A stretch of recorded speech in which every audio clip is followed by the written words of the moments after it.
안녕하세요. 오늘도 서연살롱을 찾아주셔서 감사합니다. 저는 올해 80을 넘기고 아직도 끄덕없이 50년 넘게 뼈해장국 가게를 하고 있는 할머니입니다. 그리고 이 나이에 거뜬히 장사를 하고 있으니 건강 비결이 뭐냐고 묻는 젊은이들도 있었는데요. 저라고 사람인데 이 나이 먹고 아픈 곳이 없다면 거짓말이죠. 지금으로부터 8년 전인가 건강에 빨간불이 켜져 쓰러진 적도 있었는데 지금은 감사하게도 건강을 회복하고 제자리에서 장사 잘하고 신명나게 살고 있어요.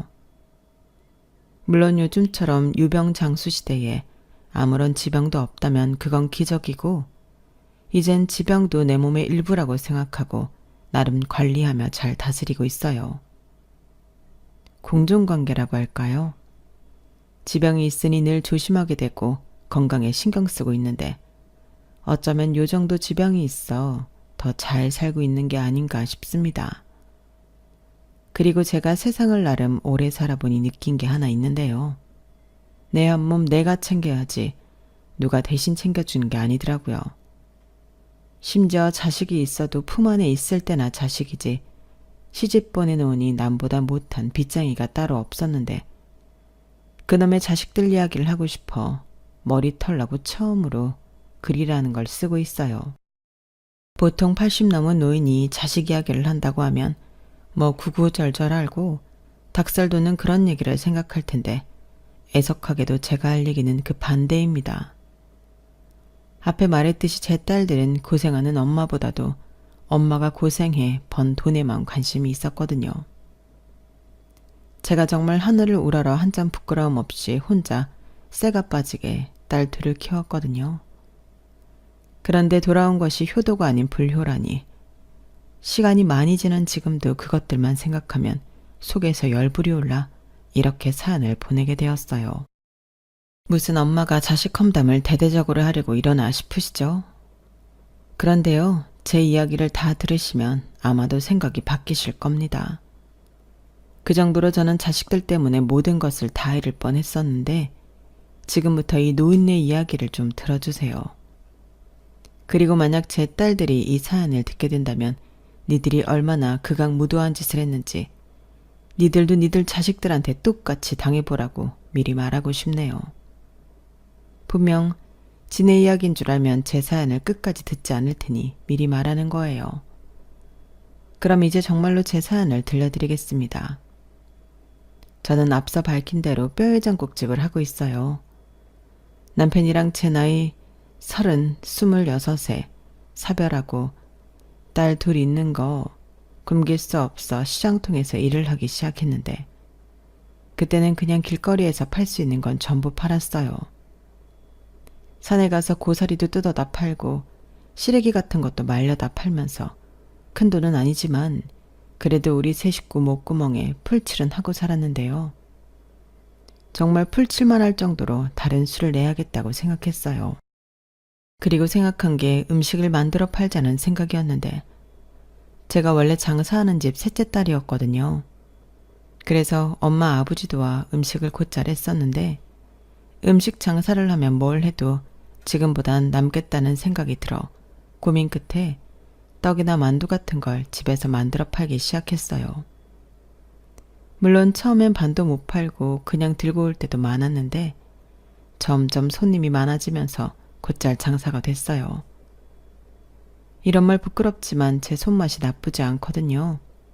그리고 그렇게 떡이나 만두를 팔기를 한 3, 4년 했나?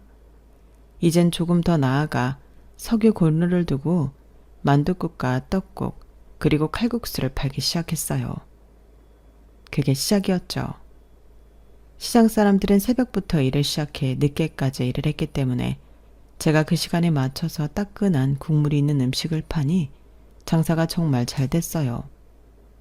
어떨 때는 재료가 없어 팔고 싶어도 못 팔고 아쉬운 마음을 뒤로 한 채 집으로 돌아와야 했는데 사람들은 제 음식이 싸고 든든하다며 좋아해줬어요. 그리고 제가 젊은 나이에 남편도 병으로 잃고 어린 두 딸을 키우고 있다는 사실이 알려져 감사하게도 한 그릇이라도 더 팔아주려 마음을 써주시는 분들도 많았는데요. 그래서 그 덕에 예전에 비해서는 형편이 조금 나아졌죠. 그 당시 남편 병원비 쓰고 겨우 남은 돈으로 화장실도 없는 단칸방을 얻어 살았는데 기집애를 둘이나 키우고 있는 제 입장에서는 그게 여간 불편한 게 아니었어요. 그래서 돈을 벌어 방과 주방이 분리된 곳을 얻을 수 있었는데요. 그때도 화장실은 공용으로 써야 했었죠. 그래서 저희 애들은 국민학교 졸업할 때까지 화장실 딸리고 따뜻한 물이 철철 나오는 그런 집에 사는 게 꿈이었어요. 그리고 그 마음을 알았던 저는 정말 열심히 살았어요.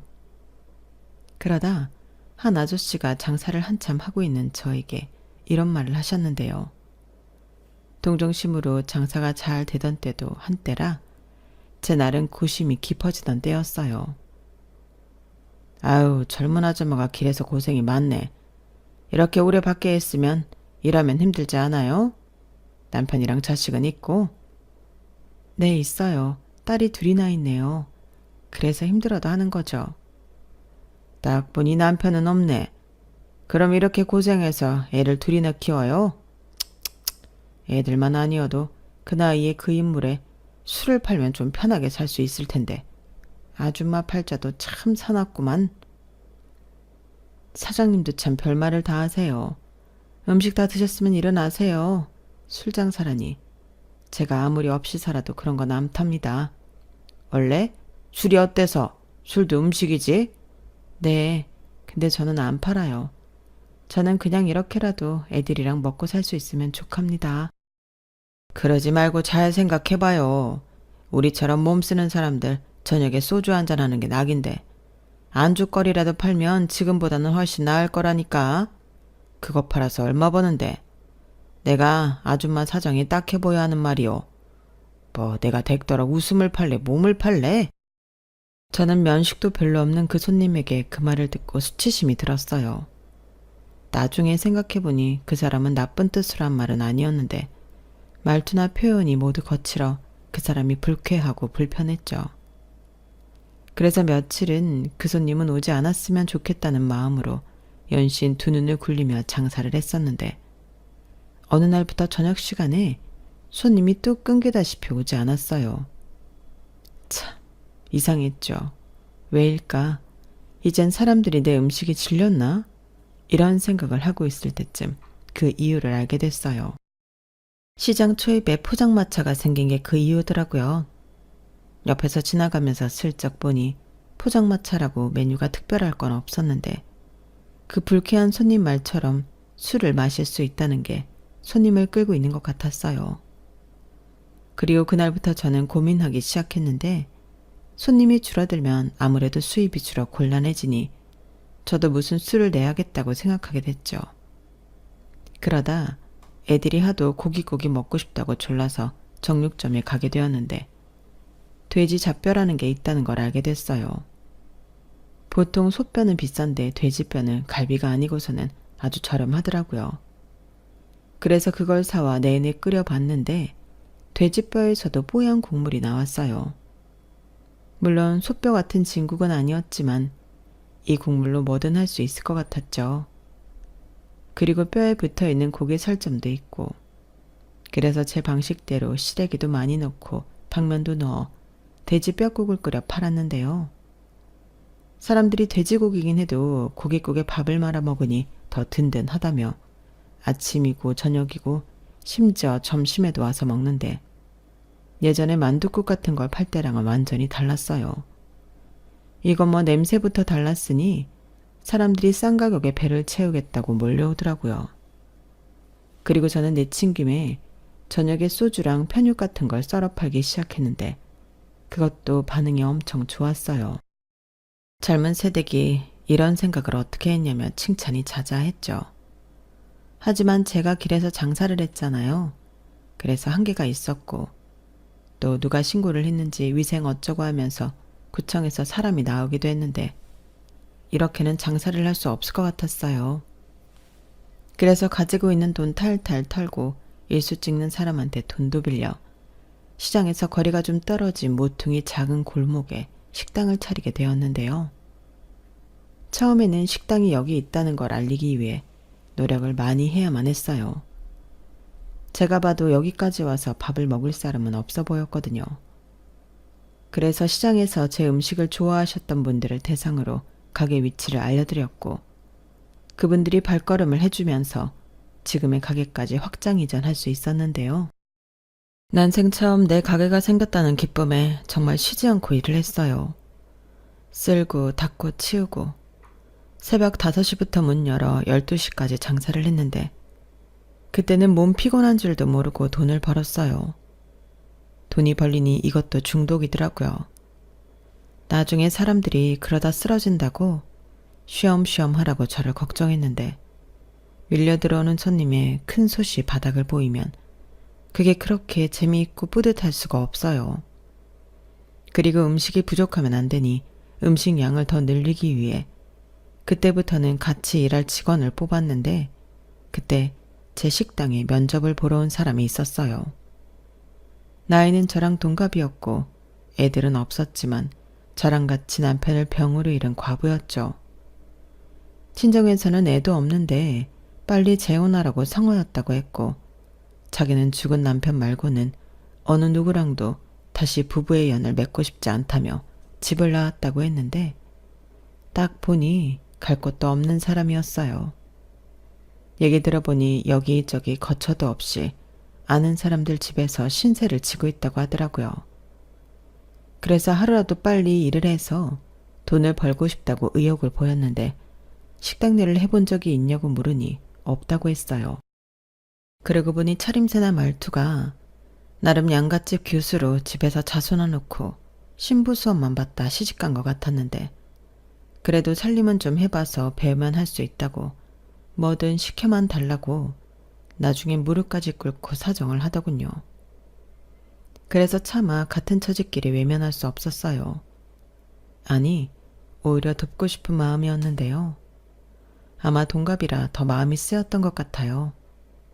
그래서 방은 없지만 식당에서 자리 펴고 잘 수 있게 해줬고 일이 좀 고단하긴 해도 성실하게만 해주면 급료는 잘 쳐주겠다고 약속까지 했는데 사실 속으로는 걱정을 하긴 했었죠. 식당 일이 생각보다 체력도 많이 쓰고 고된 일인데 경험도 없는 여자가 할 수 있을까? 못 버티고 도망가는 건 아닐까? 별 생각을 다 했어요. 하지만 그 친구 역시 절박한 심정이라 그런지 일을 참 열심히 배웠고 머리가 좋아서 그런지 일도 금방 배웠는데 나중엔 제가 시키지 않아도 척척 하는 경지에 올라 있었어요. 그래서 그 뒤로는 동료이자 친구처럼 이름 부르며 자매처럼 지냈는데요. 그 인연이 지금까지 이어지고 있으니 저한테는 정말 친자매나 마찬가지입니다. 자식보다도 저를 잘 알고 더 위해주니 어떨 때는 언니 같다는 생각도 들어요. 저희끼리는 유치하지만 명화가 생일이 4월이고 제가 12월인데 그래서 자기가 언니라고 우길 때도 있습니다. 그럼 저는 내가 사장이야 이렇게 장난치며 맞서는데 그렇게 투닥투닥하니 저희 둘 다 검은 머리보다 흰 머리가 더 많은 노인이 되었어요. 그리고 같이 오래 있다 보니 서로 자연스럽게 닮아진 것 같은데 그래서 저희가 친자매인 줄 아는 손님도 많았어요. 그렇게 긴 인연이 될 줄 우리는 서로 알기라도 하듯 빠른 시간에 친해졌어요. 저는 어느덧 명화를 믿고 새벽에 뼈 썩는 일을 맡기게 되었죠. 그리고 저는 애들 챙겨 학교 보내고 8시 반 정도에 식당을 나갔는데 그러면 분주하게 명화가 아침 장사를 하고 있었어요. 참 고마운 일이었죠. 전에는 애들 보랴 식당 하랴 몸이 정말 딱 두 쪽으로 나뉘었으면 좋겠다고 생각할 때가 한두 번이 아니었는데 명화가 온 뒤로 숨 쉴 수 있는 구멍이 생긴 것 같았어요. 그래서 다른 건 몰라도 월세방이라도 하나 얻어주고 싶었는데 명화는 자기가 알아서 한다며 신경 쓰지 말라고 거절했어요. 왜 식당에서 자는 거 불편하잖아. 내가 보증금 빌려준다니까. 됐어요. 내가 사장님처럼 딸린 애가 있는 것도 아니고 괜히 집 생기면 출퇴근하기 번거로워서 불편하기만 하죠. 내일은 내가 알아서 할 테니까 사장님은 신경 쓰지 마세요. 그래도 모처럼 사람이 큰 마음을 먹었는데 정말 이럴 거야? 네, 그 큰 마음 다시 꿀꺽 하시고 얼른 일이나 해요. 점심에 사람들 몰려올 텐데 밥이랑 새로 해야죠. 뭔 놈의 밥을 아침에도 2번을 했는데 또 해야 하나? 장사가 잘 돼도 너무 잘 돼. 우리 사장님은 좋겠어요. 이런 식으로 명화는 저 못지않게 일하는 걸 좋아했는데요. 돈을 벌어서 어디에 쓰는 건지 명화는 자기한테 10원 한 장 쓰는 꼴을 보지 못했어요. 그만큼 검소했고 처음엔 저런 양같이 귀수 같은 여자가 뭘 할 수 있겠나 걱정을 많이 했는데 제 걱정과 무색하게 양같이 귀수는 입담 구수한 식당 아줌마가 되어 있었죠. 시간이 또 환경이 사람을 저리 바꿔놓더라고요. 그래도 식장이 잘 되어 저도 명화도 참 다행이었는데 저희 애들 중학교에 갈 무렵 저는 큰 결심을 했네요. 지금 하고 있는 가게를 입지가 좋은 곳으로 확장 이전하고 영업시간도 24시간으로 바꾸기로 한 거예요. 물론 직원도 넉넉히 뽑아 저도 명화도 숨 좀 돌릴 생각이었는데 제일 중요했던 건 명화의 허락이었네요. 아무래도 제가 혼자 다 할 순 없으니 저 다음에 책임과 관리 감독을 해줄 사람이 필요했거든요. 그리고 그건 두말할 것도 없이 명화였는데 명화는 아주 쿨하게 월급 올려주면 그렇게 하겠다고 제 뜻을 받아줬어요. 그리하여 저는 지금 위치로 가게를 확장 이전했고 저희 가게에 오시던 손님들은 이제 24시간 영업을 한다는 것에 많이 좋아했는데 특히 새벽에 일이 끝나시는 분들이 이젠 새벽에 일 끝나도 뼈에 장국에 소주 한잔 할 수 있게 되었다며 좋아하셨어요. 그러게 참 다행이고 감사하게 장사가 잘 되었고 저는 거기서 돈을 바짝 벌어 두 딸들 학원에 과외에 남부럽지 않게 교육비도 쓰고 대학도 전부 4년제로 휴학도 한 번 없이 졸업시켰는데요. 고생은 엄마가 할 테니 너희들은 엄마처럼 살지 말고 당당하게 자기 능력 인정받아 살길 바랬어요. 물론 좋은 남자 만나 행복하길 바랬죠. 그리고 그것들은 제 바람대로 각자 살궁리 잘하고 남자도 만나 하나 둘 번호표 받은 것 마냥 시집을 갔는데요. 아빠 없이 컸다고 무시당하지 않게 혼수며 예물이며 빵빵하게 해주고 남편한테 기죽지 말라고 두둑하게 지참금도 챙겨서 보냈는데요. 그렇게 딸 자식 잘 키워 시집 보내놓으니 저는 좋은 시절 다 보낸 억척스러운 중년의 아줌마가 되어 있었어요. 염색하지 않으면 흰머리가 검은 머리를 덮을 지경이었는데 그래도 명화라는 친구를 만나 그나마 다행이었죠. 명화는 저랑 동갑임에도 서열을 꼭 지키는 융통성 없는 사람이었는데 저는 그 점이 더 믿음직하고 좋았어요. 그리고 사람이 의리가 있는 게 그만큼 돈 벌고 제 앞에서 장사하는 거 봤으면 자기 가게 욕심 낼 만도 한데 명화는 그러지 않더라고요. 오히려 제가 명화 네가 2호 좀 할래? 니캉 내캉 서로 사장소리 들으면 좋잖아 라고 농을 치면 됐어요. 나는 사장 팔자 싫고 따박따박 월급 들어오는 월급쟁이 팔자가 좋아요 라고 했는데 처음엔 정말 그런 줄 알았지만 시간이 지나고 생각해보니 명화도 저랑 떨어져 지내는 게 싫었던 게 아니었을까 생각합니다. 그만큼 저희 둘이 서로에게 의지를 많이 했거든요. 그리고 저는 카운터를 통으로 명화에게 맡길 만큼 그 신뢰도가 두터웠는데 한 번은 제가 심한 몸살 감기에 걸려 힘든 날이 있었어요. 사장님은 괜히 다른 사람들한테 감기 옮기지 말고 쉬어요. 내가 가게는 알아서 볼 테니까 라고 저를 강제로 집에 보내는 등 말이 직원이지 가족과도 같은 존재였죠.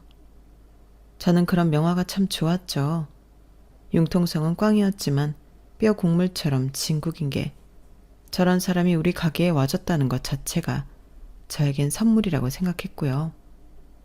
그리고 그걸 알아갈 즈음 저랑 명화는 사이좋게 환갑을 넘기고 칠순을 넘겼어요. 솔직히 이 정도 나이가 되니 돈도 벌 만큼 벌었고 이제 일 그만하고 쉬어도 되지 않을까 생각하게 됐어요. 그런데 참 요상한 게 그런 생각이 들면 들수록 늘 손에 잡히던 일들을 놓을 수 없었는데 내가 없으면 이 가게는 어떻게 되나? 아니, 내가 이 가게를 접으면 내 음식을 좋아하던 손님들은 어떻게 되나? 별 생각이 다 들었어요. 그래서 명화한테 고민 상담이랍시고 막걸리 한 잔을 하고 있는데 명화가 그러더군요. 그것은 사장님 생각이 중요하지. 사장이 접으면 끝이고 사장이 계속하면 계속하는 거고. 아니 그러니까 명화 네 생각을 말해보라는 거지. 우리 이제 70이다. 이 정도 나이 먹었으면 쉬어야 하지 않아? 그래요 그럼 가게 접고 쉬어요. 근데 막상 접으려고 하니 솔직히 우리 가게 아깝잖아. 오는 단골도 많고. 그리고 내가 이 나이에 일도 없이 뭔 재미로 살아? 그럼 어쩌자고요? 하고 싶으면 하고 하기 싫으면 그만두는 거지. 왜 사장님 마음을 나한테 물어요? 그니까 나는 명화 너는 어떤가 싶어서 묻는 거야. 계속 일하고 싶어? 그것은 뭐 사장님이 하면 하는 거고. 에이 진짜 사람이 왜 그래? 저는 답답해서 순간 버럭하고 짜증을 냈어요. 그러자 피식 웃던 명화는 한참 뜸을 들이다가 슬기운을 불어 이렇게 말했어요. 나는요, 사장님이 하고 잡은 게 있으면 무조건 거기 붙을 거예요. 나 살려주는 인인데 평생 따라가야지. 그러니까 나는 상관 말고 사장님 하고 싶은 대로 하시오. 재미없는 사람. 내가 무슨 은인이야. 그럼 그놈의 사장 소리 좀 집어치우고 은자야 하고 불러봐. 말도 좀 놓고. 그럼 안 되죠. 엄연히 사장이고 직원인데 나중에요. 사장님이 사장 아닐 때 그럽시다. 그럼 명화한테 사장님 소리 안 들으려면 가게 때려치워야겠네. 그래, 결정했어. 저는 그때 무슨 마음인지 그런 마음이 탁 하고 먹어졌어요. 그런데 40년 넘게 한 가게를 한순간에 접을 수는 없었고 직원들도 그렇고 슬슬 저도 정리를 먼저 해야겠다는 생각이 들었어요. 한번 쓰러지고 난 뒤로는 내가 언제 갑자기 죽을 수도 있다는 생각이 들었거든요. 그래서 딸과 사이들을 모두 불러 재산 정리를 하려고 했죠. 제일 꼴불견인 게 장례식장에서 부모 재산 가지고 싸우는 것들인데 제 자식은 그러지 않길 바랬거든요. 그리고 어차피 물려줄 재산인데 살아있을 때 정리해주고 싶었는데요. 마침 두 딸들에게 고등학교 다니는 손자, 손녀들이 있어서 돈이 필요할 때기도 했어요.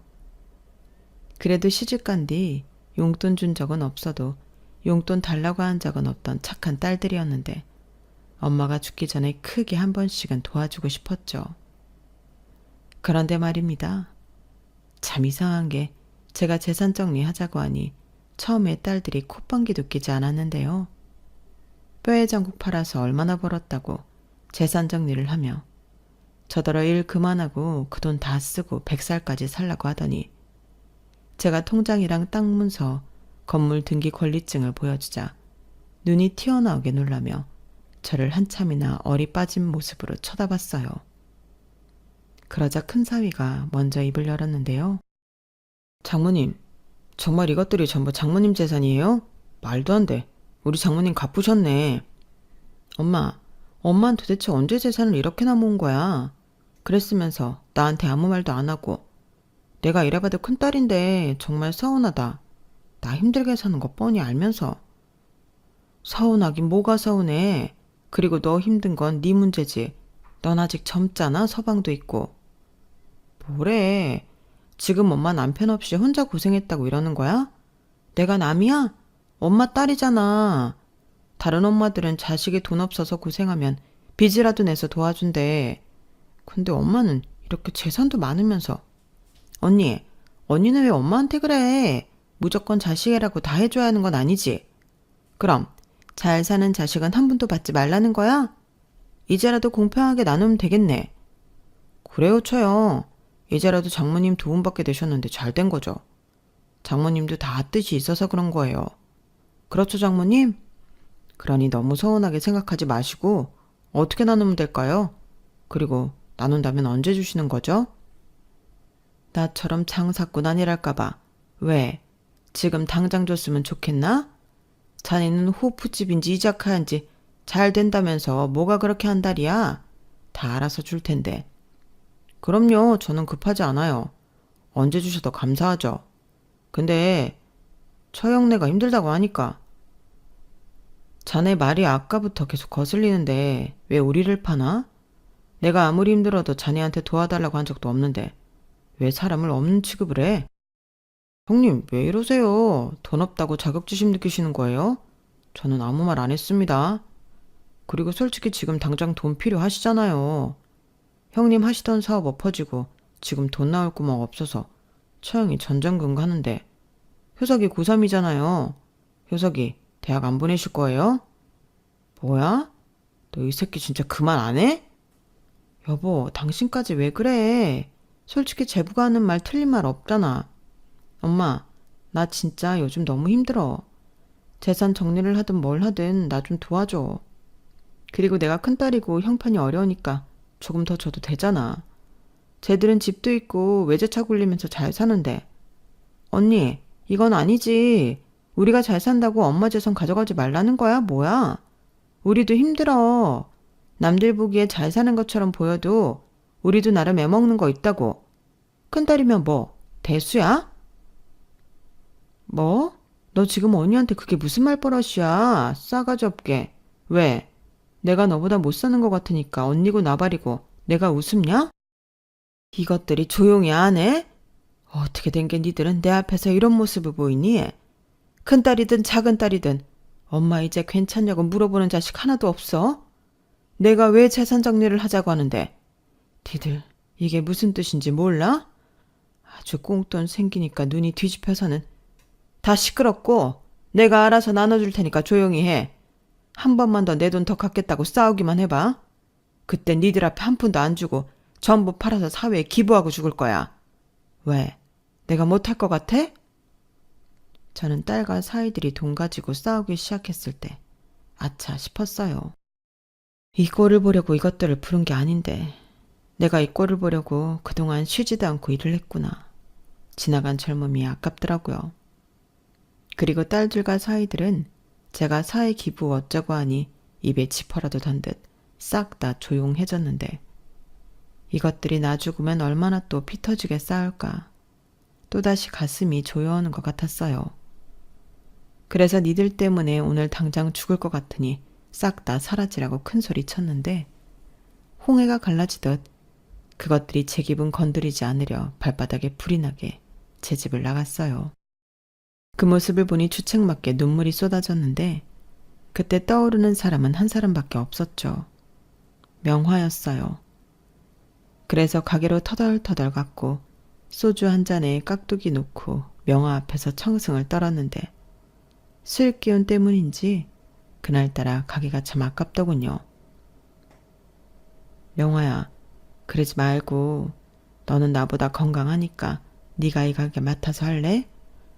어차피 우리 애들은 돈만 관심 있지 가게 할 생각은 없을 거고 지금 보니 이거 그냥 문 닫기는 너무 아깝네. 왜 또 이랬다가 저랬다가 그런데요? 얼마 전까진 안 한다고 했잖아요. 그리고 내가 그때 분명히 말했는데 사장님이 하면 같이 하고 사장님 안 하면 나도 안 한다고. 근데 왜 사장님만 쏙 빠지는 건데요? 설마 나 바지 사장 시켜놓고 혼자만 탱자탱자 놀러 다니려고? 됐어요. 내가 남편이 있나? 사장님처럼 건사할 자식이 있나? 나도 돈 벌 만큼 벌었고 미련 없으니 그냥 사장님이 100살까지 하시다가 죽이 됐든 밥이 됐든 자식들한테 줘요. 지금까지 내가 뭘 어디로 들었어? 그것들이 내 돈에만 관심이 있다니까? 다 나이 먹으면 달라져요. 사장님이 100살까지 살면 자식들 나이가 몇인데 그나마 자식들도 장수하지 않은 한 장사도 몇 년 못하겠네. 지금 나 놀려? 나는 심각해 죽겠구만. 심각할 게 뭐가 있어요? 사람이 한번 쓰러졌다고 심장이 쿵얼만해졌나. 지금이라도 관리하고 조심하면 100살까지 충분히 살지. 그리고 이 가게를 이렇게 좋아하는데 정리는 무슨. 됐고 그냥 지금처럼 신나게 돈이나 벌고 이제 좀 돈 좀 쓰고 그러고 살아요. 뭐 이쁜 자식이라고 그 돈을 다 줘? 고생한 보람도 없이. 보람이 왜 없어? 나는 매일매일 보람 있어. 그리고 가게가 잘 돼서 명화 너랑 이러고 있는 거잖아. 생각해보면 월급이랑 보너스 준 거 말고는 해준 것도 없는데 이 가게라도 받으라니까. 됐다고요.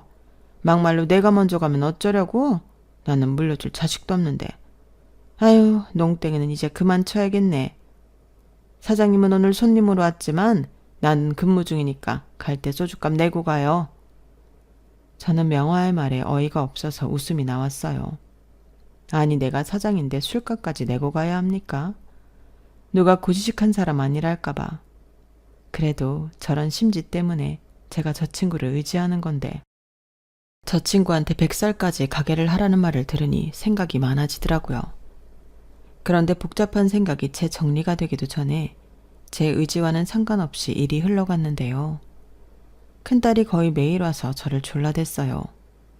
어차피 자기랑 남편이 지금 하는 일이 없으니 가게를 나와서 돕겠다는 건데요. 저더러 월급을 달라고 하더군요. 니들이 가게에서 일을 한다고? 내가 자식이라고 특별대우 해달라는 게 아니고 다른 아줌마들처럼 똑같이 줘. 우리 당장 너무 힘들어서 그래. 우리 둘이 벌면 그래도 먹고 살 정도는 벌 수 있잖아. 그야 그렇지만 김서방은 회사에서 펜대만 굴리던 사람인데 식당 일을 어떻게 한다고. 너도 냄새 난다고 식당 일을 하기 싫다고 했잖아. 지금 우리가 찬밥 더운 밥 가릴 때야. 나도 내 새끼를 위해서면 뭐든 해. 나도 엄마잖아. 저는 큰딸의 애절한 부탁에 그러라고 했어요. 다른 건 몰라도 일해서 돈을 벌겠다는데 엄마로서 그것까지 하지 말라고는 할 수 없더라고요. 그래서 특별 대우는 없으니 다른 아줌마들한테 똑같이 일 배우고 하라고 했는데 생각보다 큰딸과 사위가 일을 곧잘 하더군요. 물론 실수도 많이 하고 서툰 게 눈에 많이 보였지만 이를 악물고 버티는 게 솔직히 대견했어요. 자기 말대로 새끼를 위해서면 뭐든 하겠다고 하더니 내 딸도 엄마가 됐구나. 그런 생각도 들었죠. 하지만 5일 정도가 지나니 일이 너무 힘들다고 슬슬 불만의 소리가 터져 나왔고 버는 것보다 약값이 더 들겠다며 큰딸이 먼저 나자빠져 버리더군요. 그래서 애 핑계를 대며 자기는 나오지 않았고 사위만 나와서 일을 했는데요. 그래도 사위는 꿋꿋하게 버티려고 애를 쓰는 것 같았어요. 그리고 2달이 조금 지났을까? 사위가 저한테 할 말이 있다며 웬일로 자기 집에 초대를 했는데 제가 자식들 집에 가는 일이 진짜 거의 없거든요. 그래서 하도 오라고 해서 오랜만에 간 큰딸 집이었는데 제가 도착하니 큰딸이 제가 좋아하는 음식이라고 양념게장과 해물찜을 해놨더군요. 제가 고기 장사를 하니 좋아하는 건 생선이나 해산물이거든요. 그리고 첫째가 저를 닮아 음식 솜씨가 좋은 편이었는데 딱 봐도 먹음직스러웠어요. 오랜만에 오는 손자 녀석도 할머니가 왔다고 생글생글 웃으며 옆에 앉는데 물색 없이 그게 참 좋더군요. 그래서 맛있게 밥도 2공기 비우고 후식으로 과일도 먹으며 모처럼 엄마 대접을 받았는데 사실 그것들은 꿍꿍이가 있었어요. 저도 눈치가 백단인데 그걸 모르지 않았죠. 그리고 제 예상대로 큰딸이 먼저 제가 아는 가게를 달라고 하더군요. 엄마, 내가 이랑 상의를 해봤는데 우리는 다른 재산은 필요 없고 엄마 가게를 줘. 어차피 엄마 가게 정리하고 싶어 했다며? 주방에 심씨 아줌마가 그러던데 엄마가 쓰러지고 나서부터 가게 정리하고 싶어 했다고. 그럼 그냥 정리하는 것보다 내가 하는 게 낫지 않겠어? 너는 5일 만에 나가 떨어져 놓고 그게 지금 할 소리야? 왜? 엄마가 하는 거 보니 장사가 쉬워 보여? 아님 너는 그냥 카운터에 앉아서 돈만 세면 될 것 같아? 아니, 나도 5일이긴 했지만 볼 건 다 봤지. 그리고 내가 힘들어서 나가 떨어졌나? 고3 수험생 엄마니까 어쩔 수 없는 부분도 있는 거지. 대신 네가 성실하게 잘하잖아. 그야 그건 그렇지. 너보단 낫더라고. 그러니까 우리가 이참에 엄마 가게 물려받아서 계속 잘해볼게. 엄마 솔직히 이대로 가게 문 닫는 거 아깝잖아. 그렇다고 70도 넘었는데 엄마가 언제까지 계속 할 거야? 우리 엄마는 계속 뭐 일만 하나? 여행도 다니고 하고 싶었던 것도 좀 하고 그렇게 살아야지. 얼마나 더 산다고? 왜? 니네 엄마 금방 죽냐? 엄마는 무슨 말을 해도 나는 그냥 엄마가 짠해서 그렇지. 우리 엄마도 좋아하는 거 있을 텐데 장사하느라 그런 거 못 해봤잖아. 우리도 당장 돈벌이가 필요하고 이것만큼 딱인 게 뭐가 있어? 그래도 이렇게 홀랑 줄 수는 없어. 가게를 하려면 일을 제대로 배워야지. 지금이야 손님들이 계속 있지만 맛이 조금이라도 변하면 손님들 발길 뚝 끊긴다. 알지. 내가 누구 딸이야. 하는 자식 딸이잖아. 엄마한테 제대로 배워서 내가 이랑 더 잘할게. 2호, 3호 아주 프랜차이즈를 낸다니까. 네, 장모님. 맡겨만 주세요. 진짜 장모님 얼굴에 먹칠하지 않도록 최선을 다해서 열심히 하겠습니다. 제가 옆에서 일을 해보니까 장모님 진짜 대단하세요. 존경한다니까요. 그래, 엄마 그러지 말고 엄마가 딱 지금 결정해. 대신 내가 엄마 다른 데산 하나도 안 받을게. 선정이 가지라고 해. 그럼 선정이도 불만 없을걸? 엄마, 우리 자매 싸우는 거 싫잖아. 저는 딸과 사이가 비행기를 태워줘서가 아니라 현실적으로 그게 맞겠다는 생각을 했어요. 솔직히 딸 둘이 제 가게를 물려받지 않을 거라고 생각해 그쪽으로는 생각하지 않았는데 큰딸 내외가 먼저 저렇게 말을 하니 더없이 좋은 생각인 것 같았어요. 어차피 둘째 내외는 하는 가게가 있어서 제 가게까지 못할 테고 당장 벌이가 없는 큰딸 내외에게 가게를 물려주면 저는 가게를 닫지 않고 편하게 지낼 수 있을 것 같았는데요. 그래서 좋다고 하고 내일 당장부터 음식 만드는 방법을 배우라고 했죠. 좋아. 근데 장사라는 게 절대 쉬운 일이 아니다. 네가 했던 것보다 훨씬 고되고 힘든 일이야. 내일 당장 새벽에 나와서 돼지 뼈 섭는 것부터 배워. 어차피 일을 하려면 새벽잠은 못 잔다고 생각해. 알았어, 엄마. 진짜 고마워요. 나 정말 열심히 할 거야. 저도 너무 감사합니다. 장모님이 저희 생명의 은인이세요. 제가 열심히 해서 장모님 후회하는 일 없도록 하겠습니다. 이렇게 가게는 첫째 내외에게 물려주기로 했어요. 그리고 다음 날부터 일을 가르치고 있었는데 둘째가 난리가 났더군요. 아니, 누구 마음대로 가게를 언니한테 주냐며 저를 아주 잡아먹을 듯이 덤비는 거예요. 엄마, 진짜 서운하다. 어떻게 나한테는 상의도 없이 이 가게를 언니한테 줘? 아, 시끄러워. 아직 안 줬어. 그리고 지금은 일 배우는 중이고 하는 거 봐서 줄 거야. 어차피 너는 네 가게에 있어서 내 가게 못 하잖아. 누가 못한대? 나 할 수 있어. 막말로 나랑 남편이랑 사람이 둘인데 하나씩 맡아서 하면 되지. 솔직히 아무것도 모르는 언니보다야 장사 좀 해본 내가 훨씬 낫지 않겠어? 아, 이것들이 진짜 요즘 왜 이러는 거야? 그럼 니들이 합의 봐. 나는 너든 네 언니든 내 가게 더 잘할 사람한테 줄 테니까. 아니, 아무것도 안 준다는 것도 아니고 건물이며 땅 준다는데 왜 이 가게에 목숨을 걸어? 왜긴 황금알을 낳는 거위가 이 가게인데 이 가게를 가진 사람이 장땡이잖아. 네, 저것들은 벌써 저런 계산까지 하고 제 가게를 하겠다며 덤볐던 거예요. 그리고 저는 뭐가 됐든 더 잘하는 자식한테 가게를 주면 그만이라는 생각에 말릴 생각도 없었는데요. 그리하여 둘이 또 피터지게 싸우더니 둘이 똑같이 기회를 갖기로 합의를 보더군요. 우선 생업이 있는 둘째가 지 언니한테 순서를 양보했는데 한 집당 6개월씩 둘이 번갈아 하는 걸 보고 제가 1년 뒤에 결정하는 걸로 일단락했어요.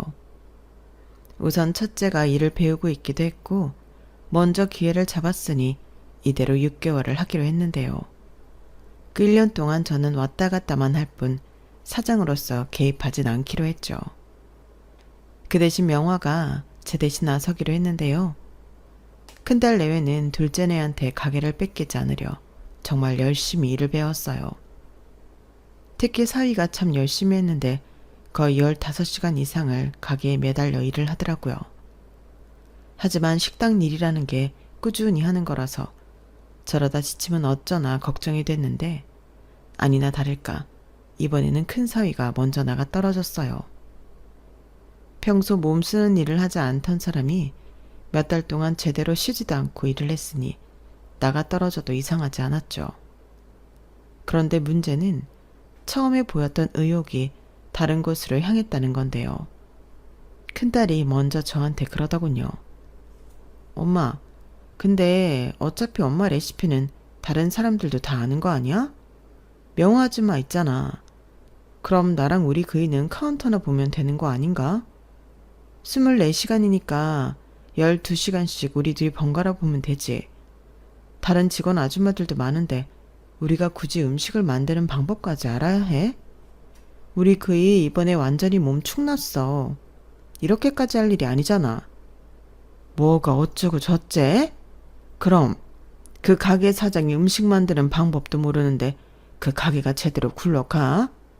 네 서방 몸 축난 거 결정할 게 아니라 일을 제대로 배울 생각을 해. 꾀부리지 말고. 너 선정이가 지금 자기 차례 기다리고 있는 거 몰라? 걔도 못해. 걔가 왜 저녁 장사를 하는데 새벽에 걔가 일어날 수 있을 것 같아? 특히 24시간 돌아가는 일은 더 못하지. 매제가 지금 하고 있는 이자카야 접을 거 아니라며. 엄마, 그냥 엄마가 결정해. 됐다. 너 일 배울 생각 없으면 여기서 빠져. 내가 문 닫았으면 닫았지. 너한테는 내 가게 못 주겠다. 저는 큰딸의 말에 괘씸했어요. 그리고 항상 사탕 발림 얘기를 잘도 하던 사위는 그날은 꿀먹은 벙어리처럼 입을 꾹 닫고 있었는데요. 일이 고되긴 했는지 엄두를 못 내는 것 같았어요. 그러게 처음부터 너무 의욕적으로 덤벼든다고 생각했더니 완전히 질려버린 눈치더라고요. 그리고 6개월도 되지 않았는데 둘째 딸의 순서가 되었고 둘째 딸은 언니랑은 다르다며 첫날부터 제법 일을 곧잘 했죠. 아무래도 식당 짬바가 있으니 제가 봐도 다르긴 달랐어요. 게다가 음식 만드는 방법을 가르쳐주면 그걸 메모하고 또 연습하면서 열심히 했는데 그래, 저렇게 자기가 알아서 해야지 라는 생각이 절로 들면서 역시 가게는 하던 사람한테 넘기는 게 맞았구나 하는 생각이 절로 들었는데요. 이젠 엉뚱한 곳에서 제 뒤통수를 쳤어요. 저희 가게에는 명화 포함해서 10명 정도 직원이 있는데 이 직원을 너무 못살게 구는 거예요. 그러니까 직원들이 자리에 앉아서 쉬는 꼴을 못 봤는데 저는 그렇지 않거든요. 일이라는 게 없으면 좀 쉬고 수다도 떨고 그래야 할 맛이 나는 건데 저희 딸은 아주 군대나 다름없이 직원을 부리려 했어요. 월급 받으시면서 농땡이 치시면 안 되죠. 여기가 무슨 다방이에요? 커피는 왜 그렇게 또 많이들 마셔요? 공짜라고 지금 막 드시는 거죠. 그리고 화장실 청소 좀 신경 쓰세요. 식당이 아무리 좋으면 뭐예요? 화장실이 더러우면 그 식당 가기 싫은 거예요. 거기 두 아줌마들 아까부터 놀고 계시던데 가서 변기도 좀 닦고 바닥도 손으로 수세미 가져가서 박박 닦으세요. 뭐예요? 빨리 가세요. 조금 있으면 손님들 또 오시잖아요. 저는 그 모습을 보고 너무 놀라서 둘째를 불러다 혼을 냈어요. 사람들 그렇게 부리면 안 되는 거라고. 직원들이 있어야 가게가 굴러가는 거라고 따끔하게 혼을 냈는데 문제는 이것이 엄마인 제 말도 듣지 않더라고요. 엄마가 그렇게 사람을 봐주니까 저 아줌마들이 사장 무서운 줄 모르는 거야. 왜 월급 받고 여기서 쉬어? 근무 시간에는 일을 해야지. 일이 없어도 일을 찾아서 해야 하는 거야. 싫으면 나가라고 그래. 우리가 아쉽나? 자기네들이 아쉽지? 선정아, 너 정말? 그래요, 사장님. 저 그만둘래요. 아니, 살다 내가 이 나이 먹고 이런 하대까지 받으면서 일할 이유가 없죠. 저 오늘 날짜까지 정산해서 월급 넣어주시고 이만 가보겠습니다. 나 참 더러워서. 뭐예요? 아줌마, 지금 말 다 했어요? 거기 좀 서봐요. 나도요. 나도 그만둘라요. 아니, 이제 저 젊은 여씨 같은 게 사장이면 나는 앞으로 계속 이렇게 일을 해야 된다는 건데 저도 싫으네요. 돈이나 정확하게 계산해서 줘요. 이렇게 사람들이 같은 날 줄줄이 일을 그만두겠다고 나가는데 여기저기 놔둬요, 놔둬요 하니 제 심장이 벌렁벌렁 하는 것 같았어요. 그런데 마지막 목소리엔 제가 망연자실할 할 수밖에 없었는데 믿었던 명화까지 그만둔다고 하는 겁니다. 아니, 명화 너까지 이러면 어떡해. 사장님, 저도 이렇게는 여기서 일 못해요. 아무리 의리고 사장님이 제 은인이라도 제가 따님한테 의리 지킬 이유는 없잖아요. 그래요. 아줌마가 제일 마음에 안 들었어요. 아줌마가 뭐 사장이라도 돼요? 잘 됐네. 안녕히 가세요. 그래요. 가게 물려받을 사람이라고 그렇게 갑질을 했었더니 어디 엄마만큼 잘하는지 두고 보죠. 젊은 사람이 그러는 거 아니에요. 아무리 근무 시간이라도 해도 쉬는 시간도 있는 건데 그렇게 사람을 달달 볶아 먹으면 누가 버틴대? 아이고, 지금 누가 누굴 걱정해. 됐거든요. 아줌마들 아니어도 여기 와서 일하겠다는 젊은 사람들 많아요. 엄마 잘 됐어. 이참에 여기 물갈이 싹 하자. 내가 장부도 봤는데 그 월급 받고 저 아줌마들 미친 거 아니야? 요즘 젊은 사람들 일자리 없다고 난리야. 그 돈의 절반만 준다고 해도 여기 와서 열심히 할 거라고. 뭐야? 너 당장 내 가게에서 나가. 저는 둘째 딸에게 너무 화가 나서 소리쳤어요. 얼마나 크게 소리를 질렀는지 골이 다 흔들릴 지경이었는데 저희 가게에서 일했던 사람들은 최소 5년이 넘은 진짜 내 가족과도 같은 사람들이거든요. 그런데 딸이라는 게 와서 그 귀한 사람들한테 갑질을 하고 있으니 일을 아무리 잘 배운다고 해도 그건 용납이 되지 않았어요. 그리고 둘째 딸에게 당장 사과하라고 시켰는데 지 자존심에 그럴 수 없다며 이깟 가게 안 물려받으면 그만이라고 소리를 지르고 가게를 나가더군요. 그렇게 두 딸들이 제 가게에 손을 뗐어요. 그리고 이젠 어쩔 수 없다는 심정이 되었는데 직원들도 나가겠다고 하는 마당이었으니 슬슬 가게를 정리하는 게 맞겠다는 생각이 들었어요. 그래서 그 길로 가게를 내놨고 명화 집에 가서 오늘 있었던 일에 대해 진심으로 사과를 했는데 명화는 됐다며 삼겹살이나 구워 먹자고 신문지를 거실 바닥에 깔았어요. 사장님, 아니지. 이제 가게도 내놨으니까. 그래, 은자야. 내가 네 두 딸을 보니 새삼 내가 자식이 없다는 게 그렇게 다행스러울 수가 없다. 너는 진짜 대단해. 뭐야? 이제 사랑소리 안 하는 거야? 그리고 지금 나 놀려? 놀리기는 무슨. 솔직한 내 심정이다. 그리고 가게 내놨다며. 나는 오늘 사표 냈고. 그럼 이제 우리 계급장 없는 거 아닌가? 그렇지, 계급장 없지. 그래서 너는 자식 없어서 좋다고?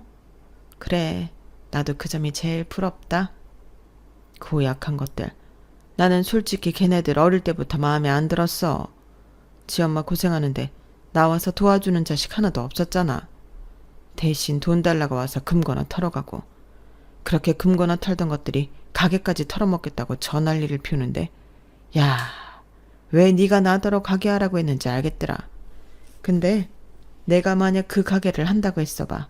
내 머리털 하나도 없다. 나이 70에 그것들을 어떻게 이겨? 그래, 내 딸도 다 쌈딱이다. 그래서 정리한다고. 다 팔아서 나 가는 날까지 쓰다가 남으면 정확히 둘로 쪼개서 물려주면 그만이지. 진작에 그럴걸. 왜 괜히 재산 정리한다고 그 난리를 피웠는지. 알고 그랬나? 모르고 그랬지. 그래도 참 괘씸해. 엄마가 죽을 고비 넘기고 자기 가기 전에 정리하자고 하는 건데 엄마 마음 헤아리지 못하고 살아있는 엄마 앞에서 싸우기나 하고. 그러게 말이다. 내가 자식 농사는 대차게 망했어. 두 딸 잘 키워보겠다고 여기까지 온 건데 결국엔 더러운 꼴만 봤네. 그래도 너는 돈이 있잖아. 원래 돈이 효자고 자신감이라고 했어. 우리 여기 싹 정리하고 어디 산 좋고 물 좋은 실버타운 가자. 나도 누구 덕에 돈이라면 제법 모았거든. 혼자 살기에 대궐 같은 이 집도 사고. 그래도 명화 네가 이 집 산다고 했을 때 나 진짜 좋았다.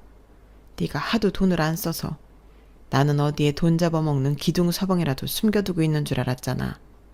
그런데 이 큰 집을 네가 현금 박치기로 살 때 와, 멋있다고 생각했어. 그랬냐? 근데 나 그때 엄청 떨었어.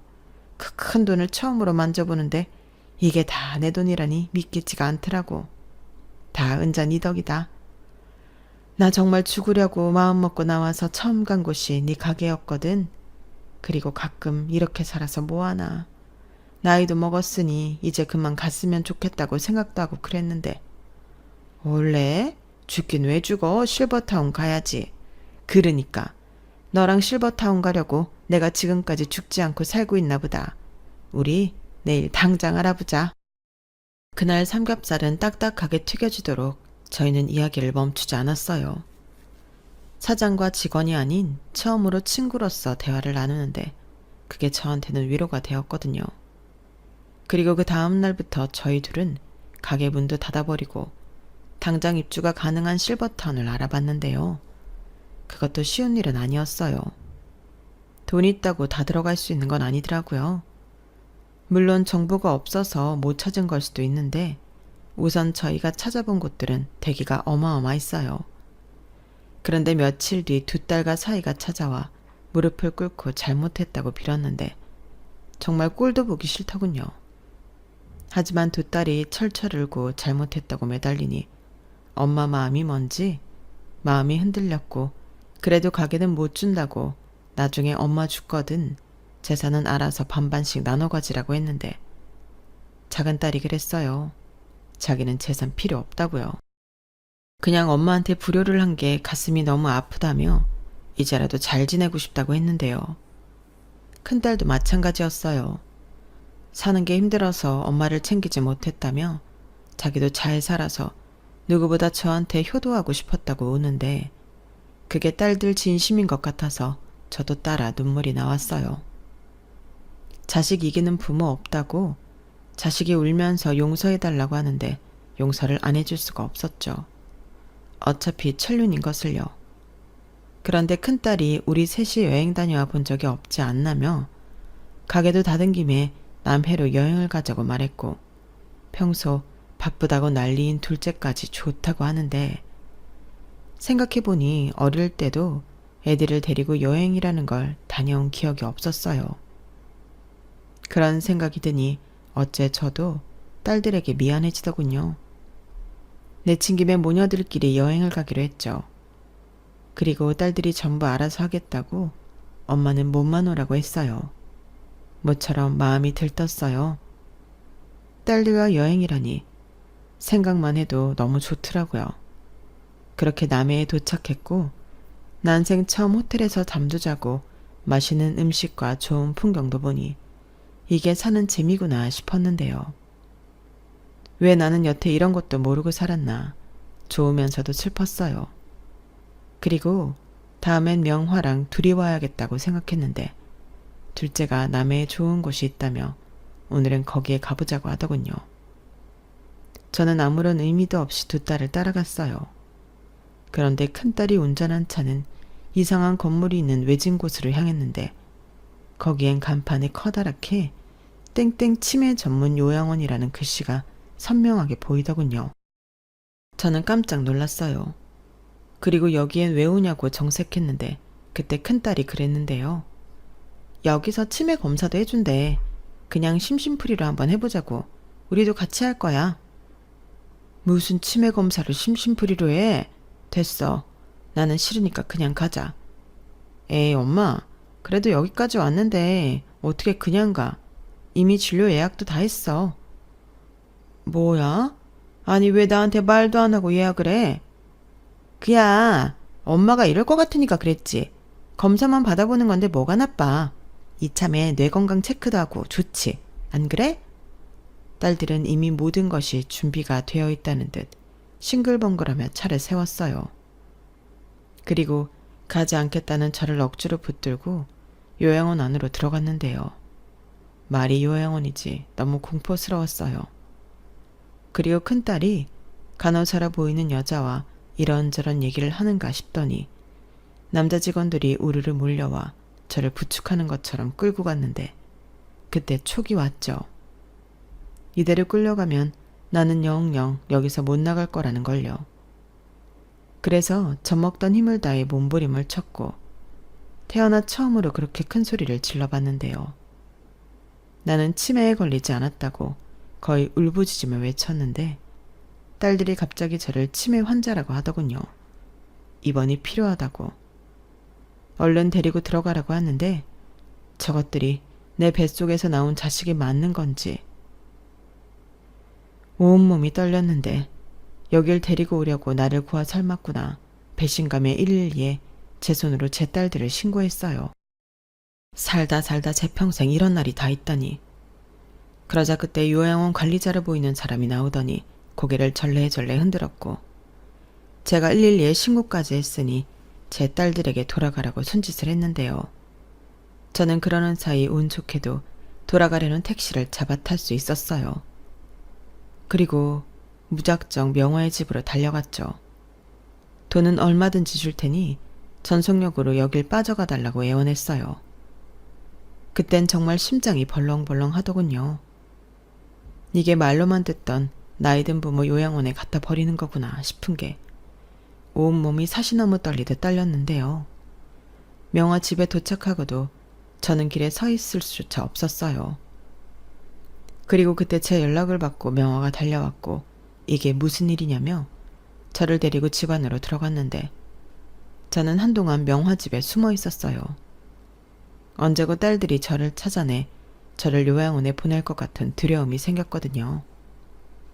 그리고 명화 집에서 저는 거의 알아눕다시피 했는데 그러자 명화가 자기가 옆에 있으니 아무 걱정할 필요 없다며 저를 안심시켜줬어요. 그런 것들은 자식도 아니라며 자기가 홍구멍을 내겠다고 저보다 더 열받아 했는데 인생 노년에 이게 무슨 일인가 서글퍼졌죠. 솔직히 70 넘은 노인이 힘이 있어봤자 얼마나 있냐고요. 그런데 어디서 그런 초인적인 힘이 났는지 살겠다고 여기까지 발버둥 친 게 밤에 악몽을 꿀 만큼 트라우마처럼 남았어요. 그때 제 옆을 지켜준 건 가족도 아닌 명화였죠. 그리고 명화의 조언을 듣고 저는 딸들에게 제대로 복수를 해야겠다는 생각했는데요. 저는 며칠 후 변호사를 찾아가 유언장을 만들었어요. 그러면서 정식으로 재산 정리까지 서류 작업을 했는데요. 괘씸한 딸들한테는 제가 죽어 없더라도 정말 한 푼도 가지 않게 모든 조치를 다 했어요.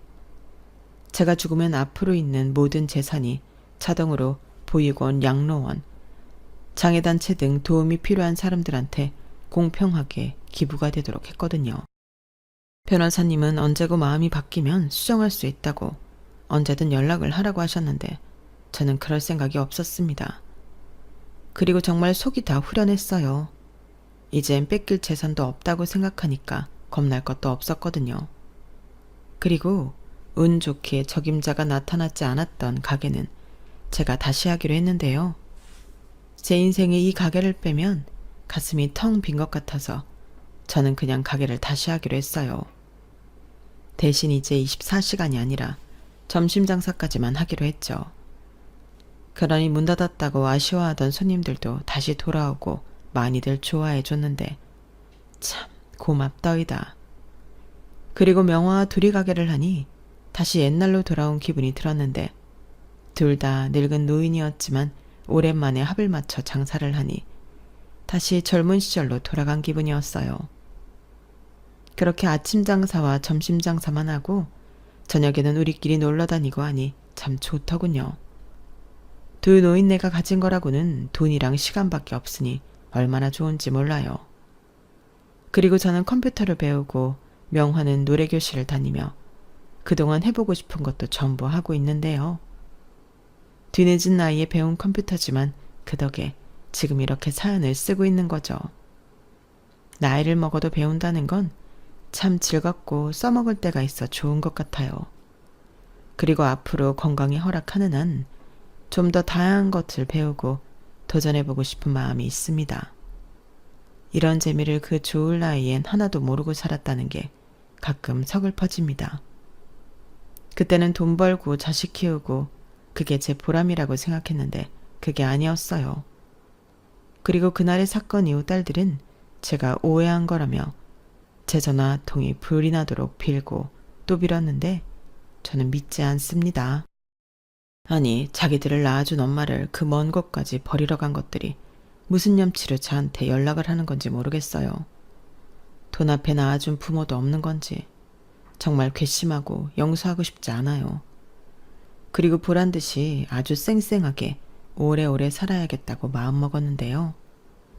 그래서 요즘은 몸에 좋다는 영양제도 꼬박꼬박 챙겨 먹고 병원도 자주 다니며 전화 명화나 건강관리에 공을 많이 들이고 있는데 그 덕인지 나이 80이 넘은 지금도 어지간한 5, 60대보다는 건강합니다.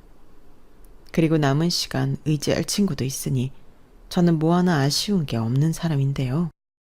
간혹 자식보다 친구가 낫다고 누가 그랬는데 그 말이 정말이었어요. 그래서 마지막 바람이 있다면 저나 명화나 끝까지 건강하게 오래오래 곁에 있었으면 좋겠는데 벌써 둘 다 나이가 많으니 하루하루가 곱절로 귀할 뿐입니다. 자식들이 미우니 그 자식이 낳은 손자들도 보고 싶지 않아요. 열심히 산 대가가 이런 거라면 이렇게 지독하게 일만 하고 살진 않았을 텐데 정말 후회가 막심합니다. 저는 열심히 살아 돈은 많이 벌었을지 몰라도 행복한 인생은 아니었던 것 같아요. 만약 제가 그때 딸들과 사위한테 제가 가진 것들을 오픈하지 않았다면 이런 일도 없었을 텐데 순수하게 자식들을 믿은 제가 바보였습니다. 그래도 제 마음 한켠에는 제 딸들은 다 착하고 정직하다고 생각했거든요. 하지만 돈 앞에서는 핏줄도 또 천륜도 없었는데 지들이 차버린 복은 더 어려운 사람들에게 나눠주며 제 남은 인생은 보람있게 마무리하려고요. 무자식이 상팔자라고 저는 앞으로 그것들과 상관없이 좋은 거 비싼 거 먹고 잘 살 겁니다. 그게 고생만 하고 늙어버린 저에게 제가 해줄 수 있는 유일한 보상인 것 같거든요.